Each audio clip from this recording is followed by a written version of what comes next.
Commander Varek of the Hegemony's 3rd Expeditionary Fleet studied the blue-green marble suspended in the void before them.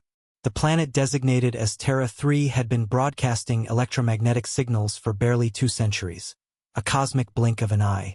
Intelligence suggested a primitive species had recently discovered nuclear fission and rudimentary space travel. It should have been a simple annexation.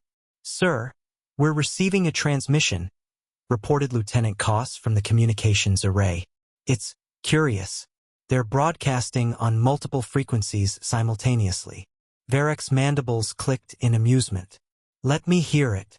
The message crackled through the bridge speakers in a strange, melodic language. The universal translator struggled for a moment before rendering it into Hegemony standard. "To the approaching vessels, this is Earth Defense Command. You have entered sovereign human space. We strongly advise you to alter your course and depart immediately. This is your only warning." A ripple of laughter swept through the bridge crew.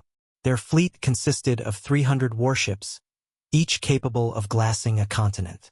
The scanning arrays showed no significant orbital defenses, no fleet formations, just a handful of primitive chemical propulsion craft scattered throughout the system. "Analyze their defensive capabilities," Varek ordered. Science Officer Naylin consulted her displays.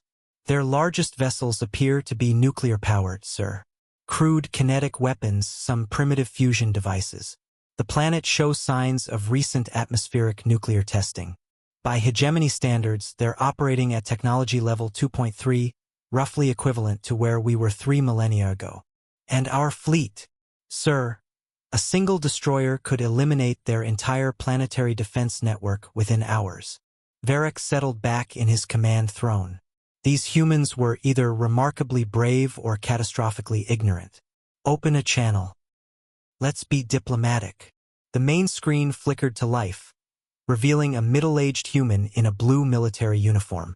The being's features were remarkably symmetrical, though its pale skin and small eyes marked it as clearly primitive. "I am Admiral Rebecca Martinez of Earth Defense Command," the human said. "Commander, I can see your fleet. We know you have superior technology. But I'm asking you one final time. Please leave our system." Varek leaned forward. "Admiral Martinez, I am Commander Varek of the Hegemony. Your species has developed space travel, which brings you under our jurisdiction. Surrender now, and your people will be relocated to suitable worlds within our territory." The human's expression hardened. "And if we refuse? Then we will take your world by force." Martinez was quiet for a long moment. "Commander, our scientists have been studying your ships since you entered the system. We've detected massive energy signatures, advanced propulsion, weapons that could devastate our planet. We know we can't match your technology. Then you understand the futility of resistance." "What I understand," Martinez said slowly, "is that you've never encountered anything like us before." Before Varek could respond, the transmission ended. Across the fleet, alarms suddenly began screaming. The tactical display exploded with warnings as space itself seemed to tear open around them. "What in the void?"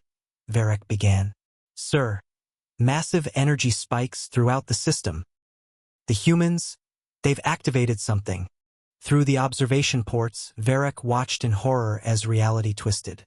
The fabric of space-time buckled and warped, creating gravitational anomalies that began tearing his ships apart at the molecular level. But this wasn't technology, this was something far more fundamental. "They've weaponized dark energy." Naylin screamed over the chaos. "How is that possible?